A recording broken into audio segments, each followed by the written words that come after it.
Hello, everyone, and welcome back to Beneath the Beat podcast. Today we are talking with Caleb Elzinga. He's an accomplished saxophonist from Grand Rapids, Michigan. He plays with groups such as Blushing Monk, Groove Ground Music, Cosmic Knot, the Soul Syndicate, the Blue Water Kings, and Joe Hurtler and the Rainbow Seekers. You can check him out on Nathan Walton's new album, which will be coming out very soon, so be on the lookout for that. Without any further ado, Caleb Elzinga. What is up, Caleb? Thanks for coming on the show today, man. Dude, thanks for having me. I'm a big fan of yours. Like I follow you on social media. I see all your stuff that you're posting up. It's amazing. So Thanks, first man. off, thank you for blessing the world with all of your beautiful music. Beautiful music. I don't know what to say. I just thanks. That's awesome. Yeah, man. Well, because at least in the world of social media, when you go for it, or you're just like, all right, I'm trying to make some sort of presence or some sort of waves, it's it's nice to know that it works for somebody, like hands down. So sweet. Yeah. All the hard work does something. Yeah, dude. And it is a lot of hard work, you know, like a lot of people, I feel like, consume music from a entertainment base only, where they're like, I'm going to listen to this 30-second video and just be entertained, and I'm going to keep scrolling. And they don't realize all of the work that goes into that, you know? Oh yeah. The thing that we enjoy about it so much is how diverse everything is. Like every video is like a little different, a little unique, but then you also have like some consistencies along the way too, like when you're just sitting in front of your computer and like playing to like whatever like transcribing whatever track. Yep. Transcription for sure. I love all those. How do you go about the process of transcribing? What I'd, in a perfect world, what I want to do is transcribe something I've been listening to for months. Right. And I've, at least with Bob Reynolds, because that's the most recent, I listen to him almost every day. You know, if it's I'm driving down to work, I'm driving to a gig or whatever, just home. I put finally got my bed today, and I got my platform. So I built my platform today, and I was listening to Bob just because that's who I listen to. But anyway, in a perfect world, it would be great to be listening to all the music and all of his solos for a couple months or a couple weeks at least, just so I can like sing it. You know, whatever it is, and it just starts coming out while you're listening to it. If I start like putting that on saxophone after I've sang it and learned the rhythms and kind of understood some of the lines, like the process is very quick. It's very quick. Yeah. That's super interesting. Well, and I think part of that is, so I went to Michigan State, and a large part of the saxophone curriculum with Diego is transcription. So I was doing a transcription a week or once, like one every 2 weeks for, you know, the whole semester, the whole year. And then playing in as many bands as I have, it's also about how fast can you, like if I'm playing with a horn section, the trumpet player leans over to me, he says, hey, during the chorus, we're going to play da, da, do, da, da, da, da, da, gong, gong, or whatever. And I don't have time to think about, oh yeah, that's, you know, hey, come back. Like, are you playing an A there? And is that an eighth note on B1? Like, there's no time. We're on the gig, you know? I'm laughing hard because it reminds me of a friend of mine who does that. Oh, that does that? Anyways, continue. I mean, if you have to do that, cool. Yeah. You know, you do what you got to do to play the gig. But in that regard, I've been in so many situations where I realize I don't have that time. So if he's going to sing me this rhythm, this lick, I have to hear it in my head before I hit the horn. Yeah. And so that when, like, here comes the chorus, dun dun dun dun dun dun dun, da da da da da da, gong gong, right? And I have to play that line as if we wrote it months ago. Yeah. So it's being on the gig, learning how to hear and transcribe rhythm and melody really quick. Then you couple that with listening to the solo you want to transcribe for weeks or months, and you just do that process in your head while you're driving, while you're putting a bed together, whatever it is. So now I've got a saxophone in my hand. Like, I can already kind of sing this. I already kind of know, like, this line just kind of goes up, and I know what key we're in, and then it falls into place really well. I did the Fight or Flight transcription. Bob Reynolds, it's off of his Hindsight album. Mm-hmm. I learned that in about a half hour because I had been listening to it since it came out like 2 years ago. I mean, still for me though, that's so amazing though, man. It's like that really shows like your level of musicianship, you know, like being able to just listen to it. Well, you've been listening to it for a long time, but then being able to just play it. And right. And I think if you speak to any musician, like the goal is to create, like Andy, for yourself, you don't want to be thinking about your paradiddles and your double stroke rolls. You just want the music, whatever it is inside of you, just to boom, boom, boom, boom, come out at you. Yeah. Mm-hmm. You know, so it's when you practice in sort of that, like towards that sort of mastery, then it's whatever in your head. I've been filling my head with Bob Reynolds. This solo, like this lick is boom, it's just going to come out, you know? Yeah. Mm-hmm. I think that's one thing also that is really undervalued to people who are learning music, is they don't realize the importance of listening before you play.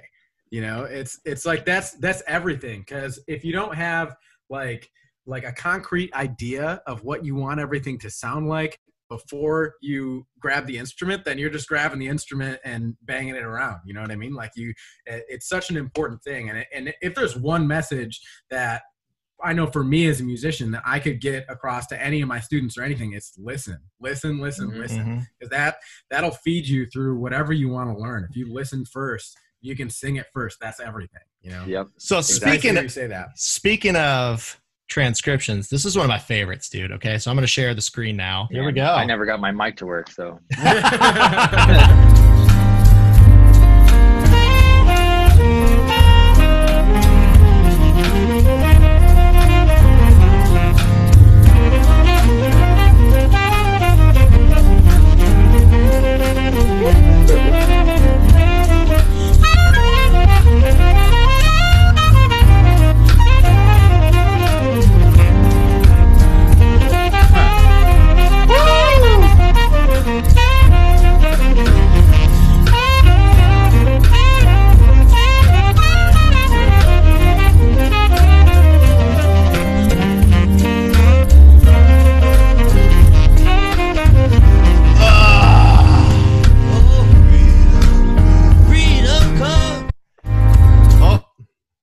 Yeah, man. Talk about a vibe, man. Talk about a vibe. Caleb, I thought you encapsulated that so well, man. Oh my God. That was I hear that again. Beautiful. I hear that again, and I'm just like, that's everything that I want to come out of me naturally. Yeah. You know? Well, it's like now you have that in your tool belt too. And that's what another thing about transcription is like, it's just adding to your tool, like your list of your tools, you know, what you want to use for what part. And like what you're talking about too, it's like that gives you the versatility. So if I want to go play with a neo soul group, it's like this is the vibe I'm going for. I'm going to use these kind of examples, and that makes you way more versatile, way more marketable too, you know? Yeah, I think that's one thing too with transcribing. It's like you always have to remember like what you actually take from that. You know what I mean? Like when I say you got to remember it, I mean like in the gig. You know, it's really easy in gigs to like get really hyped and start just like playing notes and then not have the emotion. And then real talk, it's like you got to slow your mind down, be able to pull from that same kind of stuff. So yeah. Good stuff, especially man. like on the gig environment, you're often, when you're going for hype or house or whatever you want to call it, you're going to play the licks that you already know that do the job. Yeah. So that, like what you're saying is like, we know, hey, we've seen you before. We know you can play those licks. What else you got? Okay, let me slow down.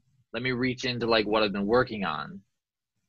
That's when you make some really cool moments on a bandstand that one, you weren't expecting. Two, your band wasn't expecting.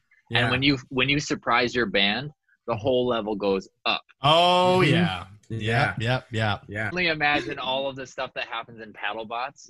Because you guys are already so funky. And then if you throw down like some crazy fill that nobody was expecting, or Haruki does just or whatever, like the whole band goes up. Yeah, man. Yeah. It's just like it's set like, and the energy just gets raised up, and then everybody just starts playing a little bit better, and then a little bit better, and then you get done with that gig. You're like, man, that was the gig. And it just like Caleb, what you're saying, it just sparks from like one person just surprising the hell out of everybody, man. Well, and the cool thing about that is, I think, is like it's not always like volume that is like congruent with energy. You know what I mean? Sometimes I know Andy, sometimes there's times when we're playing and the groove is like a lot of times we play there and it's huge, and then you just bring it like way down and get with rim knocks, and you're just like, and everybody's just like, woof. Whoa, let's go. Like all the ears just went like this. Yeah. And that goes, dude, Caleb, goes exactly what you're saying, man. It's just like harnessing that volume, like bringing the volume down. That like brings like all of a sudden people go from like, they're like this to like, leaning forward, like leaning forward. Oh, shit. Exactly. Yeah. I wanna talk to you a little bit about your social media game, because you are incredibly on the social media game. Like, yeah, man. Yeah. Appreciate it. First off, how do you go about like gaining the confidence to actually post all this stuff on social media? Because I know for a lot of people that I talk to, they are just so deathly afraid of posting stuff on social media for fear of, I don't know, the mass hordes coming out and saying that they suck or they're bad, or they just don't feel comfortable enough yet at their instrument, Yeah. He's like, I'm just really good, so it doesn't even matter. And I don't want to come off. I don't want to say that. Well, but I do have a thought. I do have a thought on that. And it ties into the point. My actual answer. The thought is, I'm comfortable in my musicianship. I'm comfortable on the saxophone to a point where if somebody does have something to say to me negative, one, can they back it up?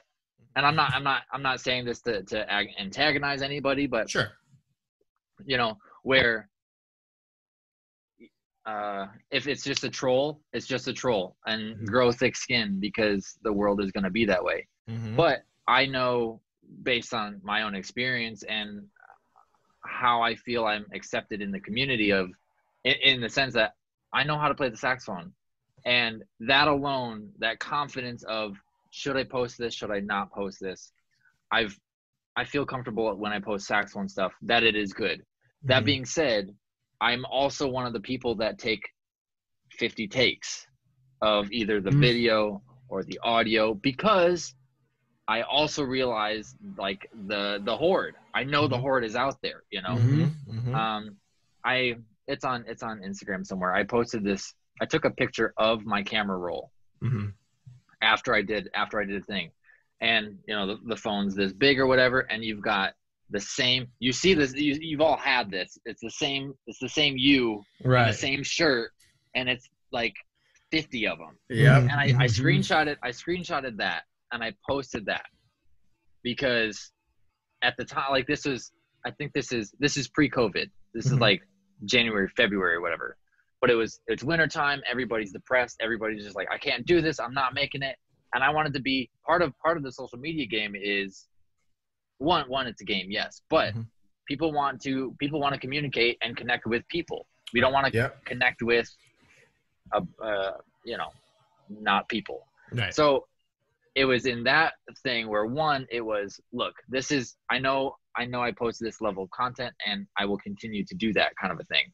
But also, if this is something you struggle with, like I do, you're not alone. This, so many people talk about this. Social media is the highlight reel of your creativity, of your career, of the band you're in, or of the thing you're working on. So let me show you not just the highlights, but let me show you the whole all four quarters. So I posted that, and it was just like, it had a nice response. And the cool thing was, like, it got other people talking about how they were also struggling with it. And now we can have this conversation about, like, okay, beyond the digital, beyond the post, like, there's feelings and emotions behind all these things. Let me support you as you try to do your thing. You're going to support me as I try to do my thing. And that right there, if you don't have the full confidence, that's going to give you a boost of confidence when somebody's going to be real with you. So there's part one. If you are young and you don't feel confident, post it anyway, because there are people there, including me, that still struggle, but I make it look like I don't. We all do. I can't edit video to save my life, and yet I spend hours trying. You know? Right. But my second point in there, if you guys know who Gary V is, Gary Vaynerchuk. Oh, of course. I know who Gary V is, man. He's a loud dude. He's a very loud dude. Yeah. I follow him on social media. Not necessarily, like, for me, it's gotten to a point where when I see his face, I know I've screwed up, because he is a constant reminder of if you don't do it, somebody else will do it, and to that point is already doing it. Right. Stop thinking about other people. Stop trying to be like other people. If you have something to say it. If you've got work to do your work. Or in the words of Gary V, do your fucking work. Yeah. So I follow him on social media because he posts all the time, and I see his face every time I scroll. It's like, you know, I'm 27. There are 16-year-olds that can play a hell of a lot more saxophone than I can. Sure. I can't go back in time and change that. Yeah. But what I can do is post and continue to practice saxophone. So it's scary, but do it. You're never going to be ready, so do it. Yeah. You're never going to be perfect, so do it. Yeah. People want to see the struggle, so show them. It's all these things. Yeah. At least as far as like the mentality, like how to force yourself to do it. That's step one. And then there's always like, okay, now you got to look at numbers and consistency and what people want and blah, blah. That's after you've come to terms with your own confidence and your own, like, this is where I'm at. Let me share this with people. Yeah, dude. And I think that's such an important thing for not only musicians, but really anybody in any walk of life trying to pursue something that they love. Because it's so easy. You know, I know so many, and again, I run in the creative space. So like, I know so many like graphic artists that are like are amazing graphic artists. I can't draw, I can't paint, I can't do charcoal. I'm not that person. But they're so afraid to put stuff out there or try and sell something because they don't think that they're good enough. And it's like, wait a second. Okay, why don't you think that you're good enough? Are you comparing yourself to like Van Gogh or something? And I think that comparison to other people is like, more often than not, it's really damaging, you know? And there's some comparisons that are good. Like if you're comparing yourself to, like, I don't know, where you want to be in 10 years and you're like, I'm not there yet, so I'm going to go work. But it's like, if you're comparing yourself, I know, like, for me, it's like Sean Jones. If I try and compare myself to Sean Jones, I'm like, dude, I'm nothing. But also Sean Jones, he taught me a really important lesson. He said, when it comes to improvisation, that's something that in my personal playing, I've always struggled with. He said, it's not so important where you start, but that you start. And I'm like, boom, man. That's like you could take that lesson to anything that you want to do. You just need to start doing it. You're only going to get better by doing it, you know? Yeah. And like for me, like I had the same struggle too. It's like just putting stuff out, like, is this going to be good enough? And then Zach, I think it's you're the one that was like told me, is like, done is perfect. Yeah, man. Done is perfect. Yeah. Done is perfect. Just get it done. And just put it. I'm gonna write that down. Dude. Let me show you this. Show the people. Show the people. Let's show the people. Okay. Here, these are my Logic sessions that I'm working on. Yes. I need to know that they're happening. This is a song. I'm writing a song. Me and my buddy Nuri are trying to do like a pop song. Nuri, I know Nuri. Yeah, we know Nuri. He's in the other room right now. Oh, I just moved in with him in June, so cool, we've been having a good time. That's cool. This little blurb, Bob Reynolds plays on the Aberdeen. The band is the band. The song is Uphold All. I don't know how I found it or who I found it from, but I heard it.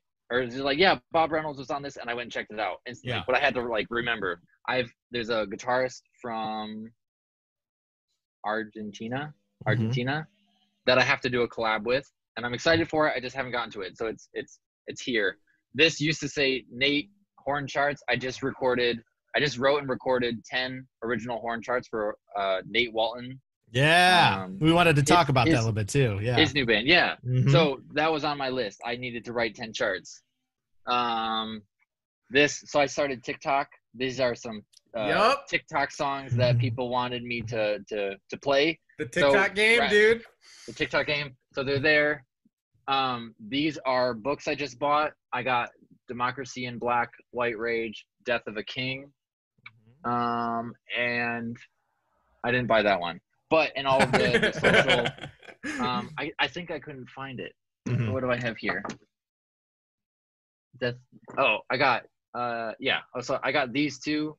Yeah, but anyway, with obviously everything that's going on in the world, I want to be smarter. I want to be better and more educated. So I bought some books, and those are the ones that my buddy Kirby Fellis, trombone player, he was a roommate of mine in school. He's like, these are the ones you need to get to start, and then we'll talk. So I got to read those. I like that it's color coded too. Yeah. It's color-coded, yeah. The books are green. The books are green for trees. For trees, yeah. There's the correlation. This is my finale project list. Mm-hmm. This is almost done. It's Stuart Davis for the Masses. My director asked me for a clean score, so I took all three. Movement 1, 2, 3. I put in every note by hand. I just got to do all the formatting, and that'll be done. Transcription, and then BWK like horn charts. This little blurb over here was a late night thought of make a band and stop thinking. Because I was at a point like a month ago, and I was okay. And I was talking to my buddy Evan. I know I just totally distracted us. Oh, that's good. That is some gold, man. It's write things down. So I overthink everything. I overthink, and exactly what we were talking about, social media. I overthink it. I overthink the fact that solo wasn't one. So I'm going to do another 75 takes. The first one was probably fine. It was fine. But I overthink everything to a horrible degree. So I put up here, 1, make a band, because if I have issues, then it's my fault. And 2, just stop thinking about it and do it. So dude, those are all my notes to myself. I know for me, I did not come up with the done is perfect thing. I heard that somewhere in the marketing space, but that I've like adopted that mantra for my whole life, because I find that when I start doing stuff, my mind holds me back. And this is something a while back I started a marketing company, and nice. Yeah, so that's like my full-time job now. And my mind gets in the way of that a whole lot, when it comes, especially like me coming from a background in music. The thing that I'm used to selling is like my playing. You know what I mean? It's like I'm used to, if I've got to go and play for somebody, then sure, my playing, I'll let that speak. But when it actually comes to saying, all right, I'm going to provide you this marketing service, give me some money. That's a whole different thing. And I've had to adopt that mantra, like done is perfect, just to say like, no, you're going to go to meetings. You're going to talk to other people. You're going to try and make this work, because if you stop and you think about it too much, it's never going to get done. So just done is perfect. Yeah. That's super, that's something I just didn't ever really think about. I'd write in my little notes and stuff like that, or like put reminders in. But like when you're in the heat of it's like you're in the heat of the moment, and you like all of a sudden this thought like comes to your head, like, and that happens a lot, like right here at my desk, and it's like just write down exactly. Real quick. Just vomit on there, and then decipher it later. I mean, and my shit's everywhere. Like there's color coding, but it's everywhere. I've always wanted to be somebody that like jots, pocket t-shirt, carries around a little notebook and a pen, and you just flip open. I've never been one of those guys. So then I tried to be like, I've got a note section in my phone. Let me put them. Never happens. It just doesn't happen. So I needed to create a spot that says, that's just, I don't have to think about it. I don't have to work to put down an idea, because that's the thing. I don't want to work. I don't want to do it. So yeah. Dude, I think that's everyone in life though. It's everyone in life. Right. There's always some things that should not be hard that we, for some reason, just don't do. So if you can find a way to make it easier, eliminate those barriers, then you're golden. Right. So let me just erase my own barrier and my own excuses, and like, all right, it's here. I have to look at it every day that I come and work at my desk. So it's not tucked in my phone, and it's not tucked in a little notepad. It is. So Nuri's desk is right here. And so not only am I accountable because I see it every day, he sees it every day. Right. Now he's like, dude, when are we writing our next pop song? Oh man. Or I mean anything. When are you gonna make a new band? Well, we actually started that because it's on the board. Right. Dude, accountability is everything. Well, and you also think about, like, there's so many amazing musicians, and you think about how many of them have never thought about or haven't found their process yet of, like, all right, these are the things I need to do, and this is how I'm going to get them done. You know what I mean? That they're kind of just sitting there. And you think about that, it's like, man, we are missing out on a lot of music strictly because of that alone. Like, they haven't found, like, they haven't prioritized what they need to do. They just haven't made it happen yet. You know what I mean? That type of thing. So that's, like, Caleb, that stuff is like gold. That's like exactly what we want, like, our listeners to hear is, like, your process of how you come up with an idea, and then from there, how you bring it to come to fruition. So if I can speak on that just a sec. Yeah. And as if you hang out with me for any period of time, everything always goes back to Bob Reynolds. Just know that Bob Reynolds, my dude. Yeah. So years ago, he has a vlog on YouTube. I love his vlog, dude. They're amazing. So you probably know this. He often refers the book A War of Art by Stephen Pressfield. Okay. He said it on the vlog, I think 2 or 3 years ago now. Wow. And time flies. I read it before I started grad school, which is how I have the timing. But right. He's like, if you struggle to, like, wake up and practice, wake up and write, wake up and eat, wake up and whatever it is, read this book, because the book is talking, if I can sum it all up, Stephen Pressfield has codified or named the thing inside of you, the voice inside your head that can wait till tomorrow. Or I'm not, I don't really have anything to say on this topic. Let me just leave it for somebody else. He calls it resistance. So when you wake up and you're fighting yourself to be productive, it's resistance. And he's saying, if you can see it, if you can name it, and it now is a thing, you can speak towards it.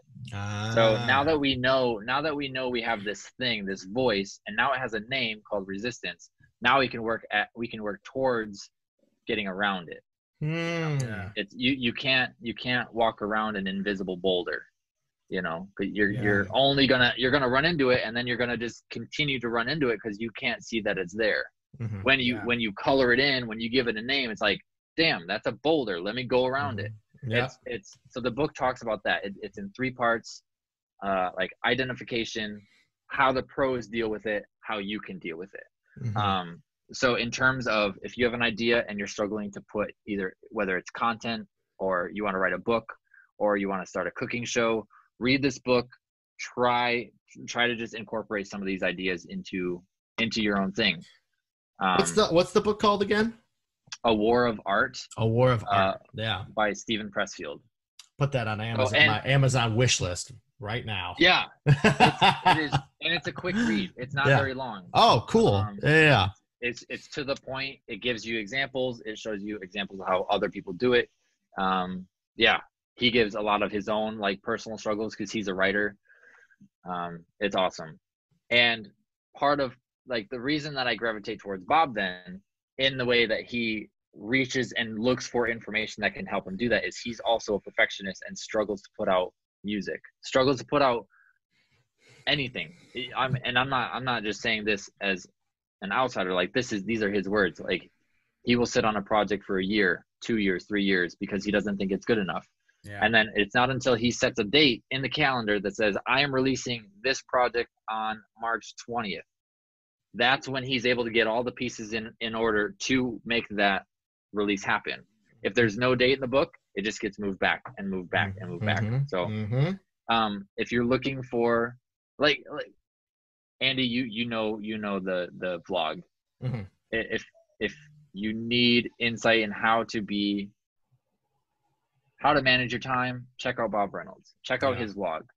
Because he has a family, he's got 2 kids. Yeah. He plays with Snarky Puppy. He's got his own project that he has like 12 recorded albums for. He's everywhere. He does everything. How does he do all of that? It's time management and just getting over the idea that everything has to be perfect. So that's one of the things that stood out for me, like, because I watched one of his vlogs. I happened to like just stumble on it.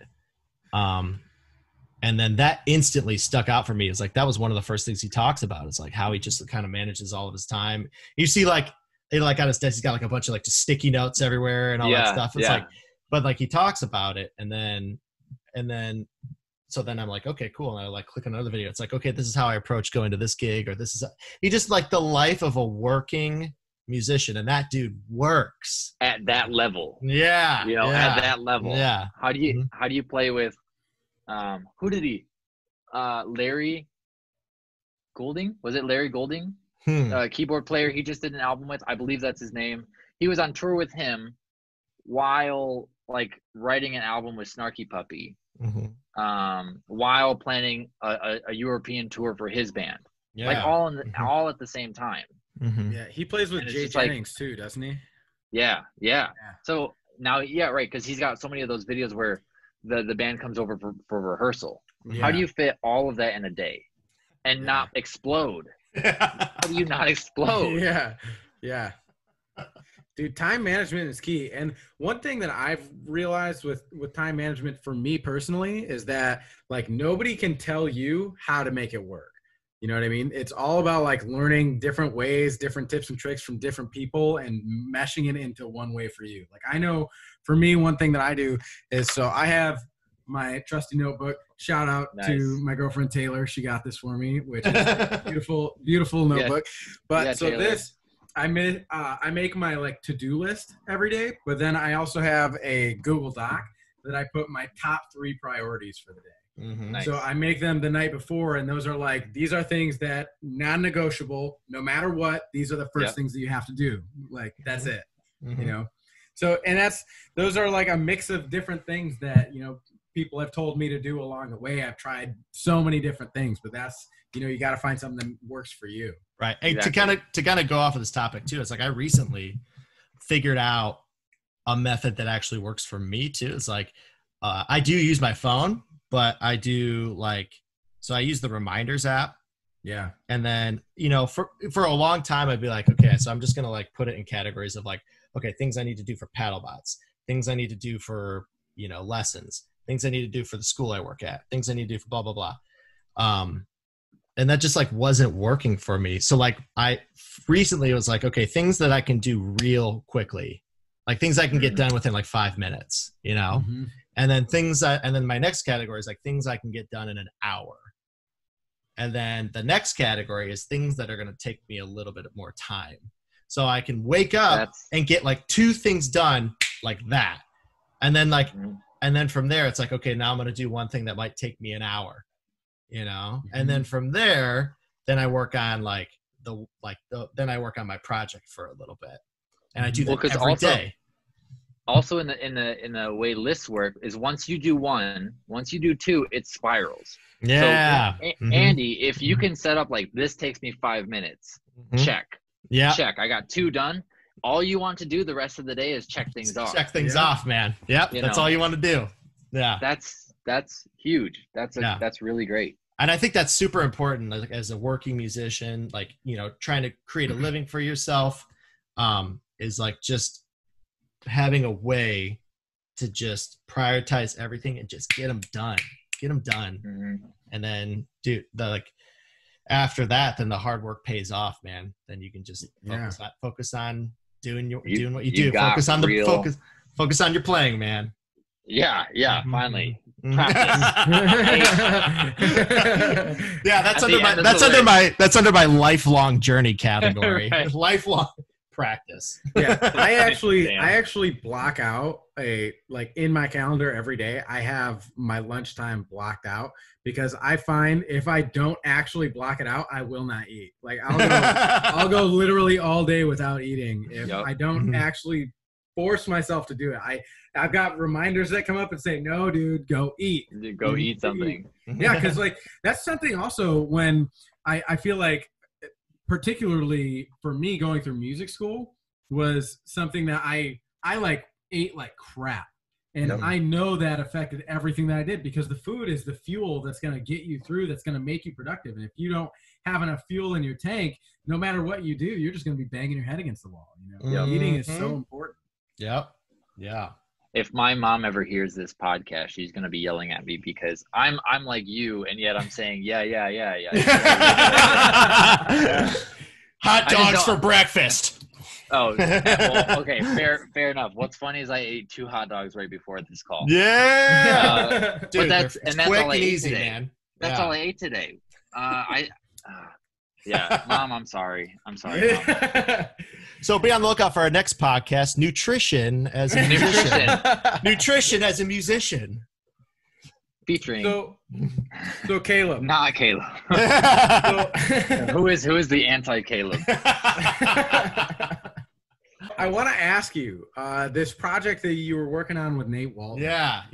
You said that you wrote and arranged everything, right? And then you recorded everything? Yeah, so he wrote all the songs. He wrote 13 songs for this album. And he wanted a 4-piece horn section for this. And so when he first put it all together, the idea was like, I think the idea was, okay, here's the songs, here's our rehearsal dates, show up when you can, if you can. And then we'll just go to the studio and make it happen. But at least in my experience, you go to the studio with 4 guys and an empty slate, first of all, you won't get anything done.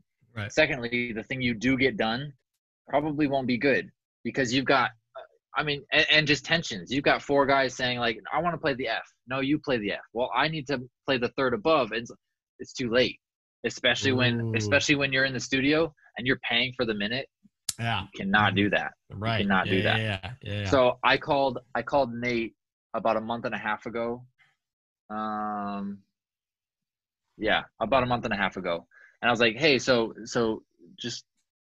I just wanted to get an idea for the project. Like, is this kind of how you're thinking? And that was about the idea. And that's when I suggested, what if I take the reins as far as the horn section goes and write down the parts? Like, can I write horn charts for you is basically the question. And he was all for it. Like, Nate Walton and I actually went to high school together. Oh, cool. Byron Center, graduate 2011. And what's even cooler is my first band, the first band I ever played in outside of high school, was a rock band with Nate Walton. We were called the Media Fear. So nice. It's actually really, really cool that, 3 years later, 10 years later, 3 years later, but that we sort of get to play music again.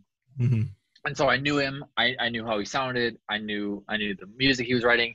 And so they had rehearsals. I couldn't make the rehearsals. And so that was another reason, like, we didn't have a trial and error to get stuff done. Yeah. So I'm already making this short story like a novel, but so he's like, yeah, go for it. Write some horn charts.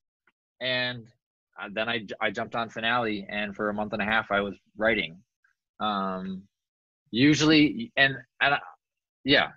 one song would take a day, like 3 hours minimum, really, to like, they chopped up the rehearsal audio, sent me that, and then I would write based on that audio.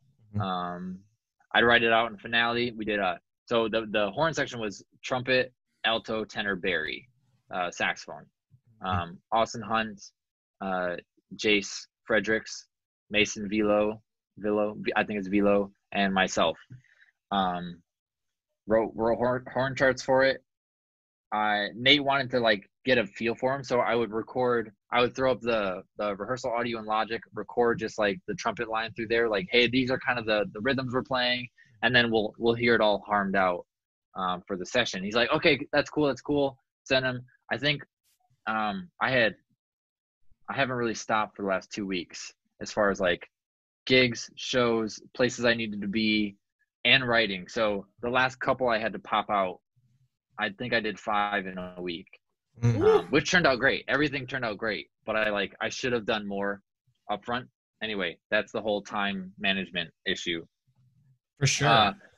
But so, yeah, down to the wire, I wasn't able to send Nate like all of the audio takes, but I kind of took the advice he had given me, the criticism, like, okay, try this, maybe add a little build here. I sort of took all that from the first couple and then made sure to incorporate them. I think I sent out the email with the charts Friday night saying like, hey, here's the charts, everybody. See you Sunday at 11. And we popped out 10 songs in 6 hours. Beautiful. We got the roughs, I believe, the next night. Kevin Kozel or Cazell. Sorry, Kevin. He was the engineer for the session. It went great. It was really smooth. The horn charts came, like, they turned out well. I think everything went really smooth. That's super cool. So Nate man. Walton, cool thing, just to shout out for Nate. He has an EP out, I believe, self-titled EP on Spotify. This will be his first full-length album. And this is coming off of the 2020 American Idol tour. Cool. I think he placed like top 100. Nate, correct me if I'm wrong on this. Right. But he went. I mean, he made it through the primaries here in Michigan. They flew him out to Hollywood. They did a tour in one of the sessions in Florida, and he was there for all of it, like hanging with Katy Perry, hanging with all of the cats, and he was doing really, really well. And Lionel Richie, sadly, man. Lionel Richie, crazy, right? And then because of COVID, it didn't air the way that it was supposed to. Yeah. You know, so it's like a huge high for Nate. Like, I'm on American Idol, and on top of that, I'm doing well. I'm well received. Like, it's sweet. And then COVID tanked it and everything. But shout out to Nate for being awesome. Congrats on American Idol. Yeah, man. Album coming out soon. So for anybody who's listening, do you know what platforms, when the album drops, what platforms it's going to drop on? We haven't talked about this. Nate didn't say anything to me, but I'm almost positive it will be on every platform. That's really cool. So I don't play in the band as far as the gigs, but just did I did like a summer ago. I was playing, but that's when I just sent him a couple names for other saxophone players. So yeah, super excited for him. I was happy to be able to write charts and record. So, but you went to Byron Center, BC, baby. Yeah. Can you explain to us a little bit about, like, A, where it is, and B, how was your experience overall? Like, yeah. So, and for people that don't know, Byron Center has a really elite jazz program. So go ahead. Byron Center is in the middle of a cornfield, about 15 minutes south of Grand Rapids. Straight up. Actually, when I was in high school, this is so. Yeah. Let me try to give you the spectrum of everything. I started high school in 2008. That year, my first year of high school was the first year of the jazz program at Byron Center. Oh, wow. Okay. Yeah. It's run by Mark Townley, who went to Central and then Fire Up Chips. Fire Up Chips. Oh yeah. Oh, I mean, come on. Had to. Come on. I forgot who I was talking to. Yeah, you know. I was like, oh man. You guys could have shit on me hard for that. Thank you. So yeah, he went to Central, and then did his. If you guys know where Northview is, on the north side of GR. Yeah. Yep. He actually went to high school at Northview with Max Colley Sr., Max Colley II. Then went to CMU, His first teaching gig, I believe, was Godwin. Taught at Godwin for 13 years here in Michigan, West Side. And then got the call for Byron Center.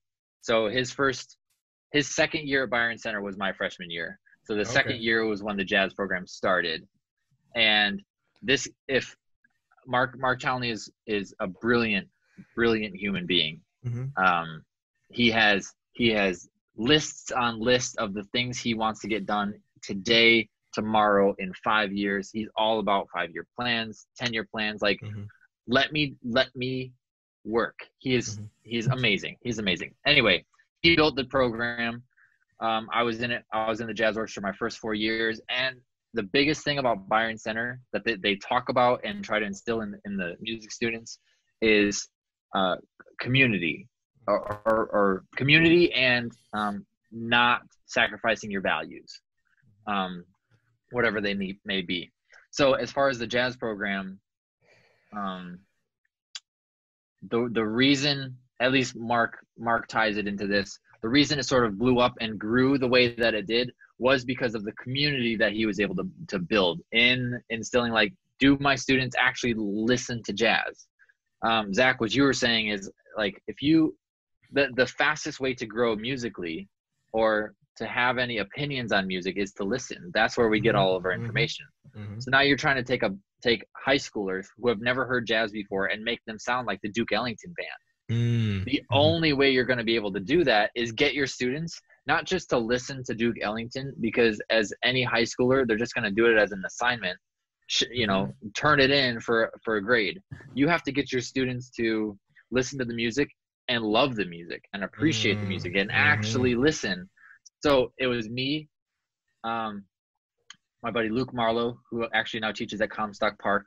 Cool. Austin Hunt is a trumpet player. Yep, he teaches at Plainwell Public Schools. It was and then my buddy Matt Warblow, he played guitar and trombone for the band. He lives in Ann Arbor at the moment. It was the four of us. Every day after school, we'd hang out. And we all love video games. We played Modern Warfare 2. Rock on. So Luke Marlow lived across the street from me, and it was a great thing, but also a horrible thing. Every day after school, I'd go to his house. We would play Call of Duty online, 4 headshots. We wanted to get 150 headshots on every gun so that we could get the golden gun camo. And we did. Let me tell you this. And then we prestige, and we made the biggest regret of our lives. Going back. Man, but that was it. So every day after school, we'd play hours and hours of Call of Duty, and we would listen to jazz music, specifically jazz music. Damn. Big band, Duke Ellington, Count Basie, at the Buddy Rich. We were really into Buddy Rich and Gordon Goodwin, like heavy, exciting, very amped up music. That turned into we started listening to jazz music for the solos, like big band is about the energy and like all the excitement of all the ensemble parts, and that's a great way to get into it. And then it transitions into like, man, that solo was really good, that saxophone player was really good, that trombone player was really good. Then we sort of transitioned into like quartet music, started listening to John Coltrane, Dexter Gordon, Hank Mobley, Freddie Hubbard, all like actually students looking and listening to the music. So, wow, I can't believe I got all the way there. But Mark was able to create that community, that environment inside the Byron Center Public Schools, or inside of the jazz program. And then it sort of put the band in our hands, if you will, where our energy about the music made the rest of the band energized, whether or not they were really interested. But now we're like, what we were talking about earlier is like, oh, that one person did that cool thing. Now the whole band rises, I remember we played Love for Sale. It's a Buddy Rich, he didn't write it, but they did an arrangement of it. I transcribed, going all the way back to that too. In high school, it was one of my first transcriptions. I transcribed the tenor saxophone solo for this. And we go to play it in rehearsal one time, and I play the transcription. And the whole band just like jaw on the floor, like, you did what?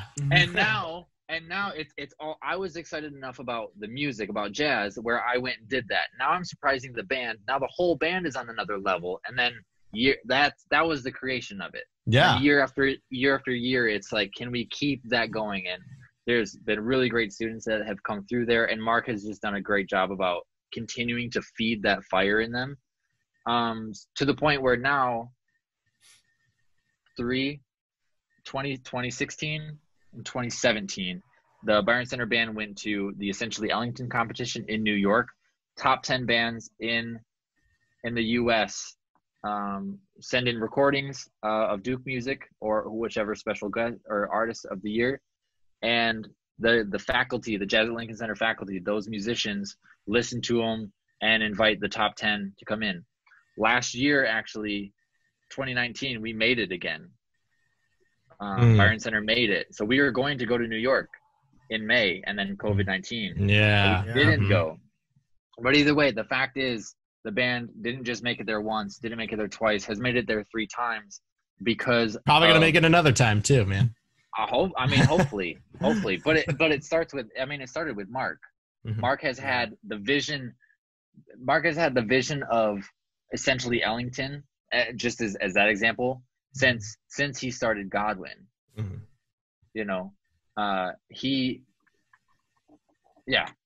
There's other details I can say, but the gist is, like, he had a plan. As a teacher too, there's only so much the instructor can do or say, but the second, like, a student, a part of the ensemble, like, takes initiative, that is infectious. And that's way more effective than anything that the teacher's going to say. But it's the teacher's first initial planting of that seed that is so important, man. It's so important. Yeah. And that's what separates the good teachers from the great teachers, especially when it comes to music, man. I would definitely say he's up there. Yeah.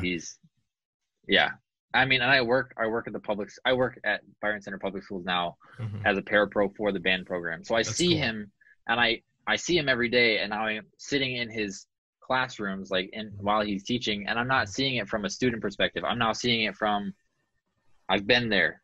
I've been in their chair. Now I'm in this chair watching him, and I understand how he's trying to do this. The guy's a genius. Every rehearsal, he's a genius.